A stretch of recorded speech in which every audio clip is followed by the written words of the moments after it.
आम आदमी पार्टी के दूसरे सबसे बड़े नेता और दिल्ली के पूर्व डिप्टी सीएम मनीष सिसोदिया ने बुधवार को अपना नामांकन दाखिल नहीं किया।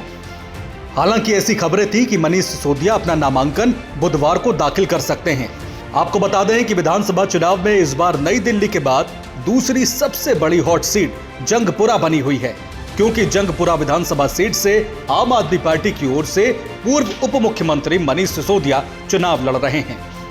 मनीष सिसोदिया ने साल 2013, 2015 और फिर 2020 में पड़पड़गंज विधानसभा सीट से जीत दर्ज कर हैट्रिक बनाई थी, लेकिन पिछले विधानसभा चुनाव में वो किसी तरह चुनाव जीतने में सफल रहे थे।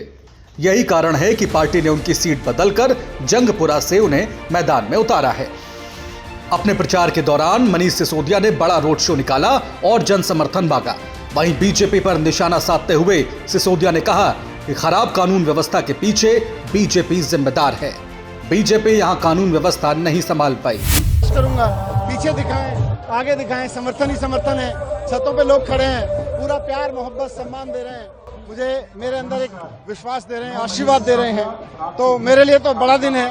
जंगपुरा की जनता का इतना प्यार, इतना सम्मान मिल रहा है मेरे लिए। जिस तरह से लॉ एंड ऑर्डर का मुद्दा आप लोग उठा रहे हैं, मगर कल जो कॉल्स वगैरह का मामला था उसमें आम आदमी पार्टी को बीजेपी जोड़ रही है, तो कैसे देखते हैं? बीजेपी के पास कुछ बताने के लिए नहीं है। लॉ एंड ऑर्डर उनकी जिम्मेदारी है।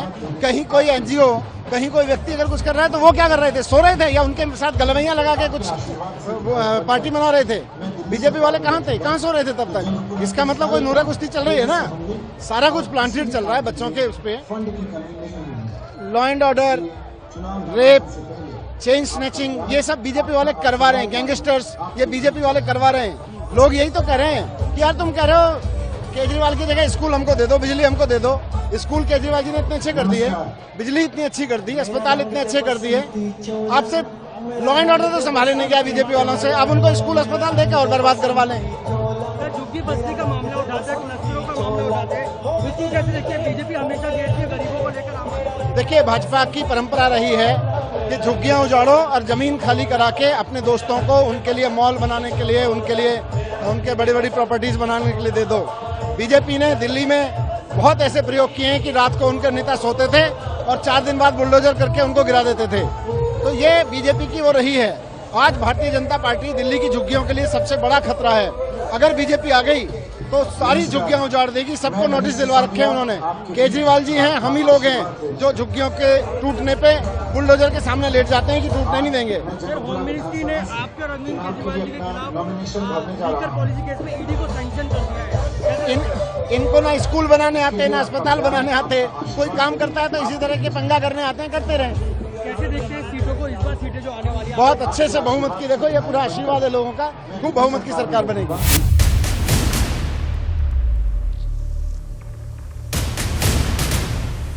दिग्गजों की जंग में आर पार की लड़ाई। भाजपा सरकार में दिल्ली में जनहित की कोई योजना बंद तो नहीं होगी, लेकिन उसमें जो बेईमानों का ठेका है ना, उनको बाहर निकाला जाएगा। मुद्दों का शोर, चुनावी राजनीति गहराई। आज प्रधानमंत्री जी 38 मिनट बोले और 38 मिनट में से लगभग 29 मिनट वो दिल्ली के लोगों को, दिल्ली की चुनी हुई सरकार को गालियां देके गए हैं। चुन चुन के गालियां दे रहे थे, मैं देख रहा था, बहुत बुरा लग रहा था मेरे। आप कांग्रेस और बीजेपी में त्रिकोणीय मुकाबला। नेताजी को भांपने दिल्ली का वोटर चला। चुनावी संघर्ष के बदलते रंग, दिल्ली का मतदाता किसके संग?